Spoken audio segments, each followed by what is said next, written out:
یہ کہتی ہیں کہ کیا کسی میسج کے ذریعے یا میل کے تھرو کسی سے معافی طلب کرنے سے انسان بری الذمہ ہو جائے گا؟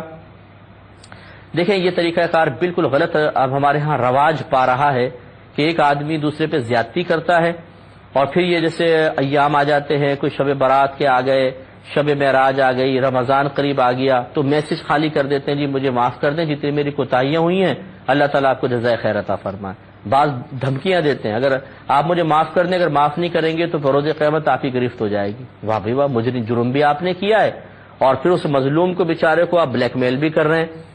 تو یاد رکھیں، یہ معافی مانگنے کا طریقہ نہیں ہے۔ شریعت نے معافی مانگنا رکھا ہی اس لیے ہے کہ جب آپ کسی پر ظلم و زیادتی کر لیتے ہیں تو نفس سرکشی اختیار کرتا ہے، تبھی ایسا ہوتا ہے۔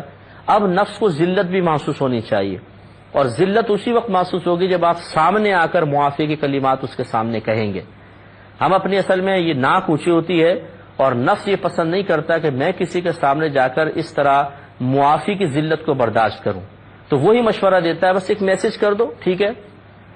سامنے معافی مانگنا اور میسج پہ معافی مانگنا زمین آسمان کا فرق ہے، میل پر معافی مانگنا زمین آسمان کا فرق ہے۔ ہاں اگر ایسا ہے آپ باہر کے ملک میں ہیں، وہ دوسرے ملک میں ہیں، جانا ممکن نہیں، ملاقات ممکن نہیں، تو پھر بھی کم از کم کال تو کر سکتے ہیں نا۔ 50 لوگوں کو کال کرتے ہیں تو کال کر کے پھر معافی مانگے، اور اگر کال بھی نہیں ہو سکتی مثال کے طور پہ چلیں پھر اس قسم کے ذرائع اختیار کر لیں، ورنہ کال ضروری ہونی چاہیے تاکہ آپ اس پہ بولیں، سامنے لائیو اس سے معافی طلب کریں۔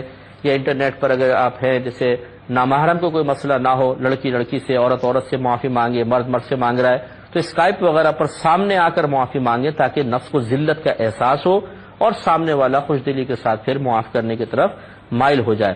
لیکن یہ جو آج کل ہم نے طریقہ جاری کر دیا ہے، یہ غلط طریقہ ہے کہ پورے سال یا پوری زندگی دکھ پہنچاؤ، تکلیف پہنچاؤ اور اس کے بعد ایک میسج کر دے جی ہمیں معاف کر دیجیے گا۔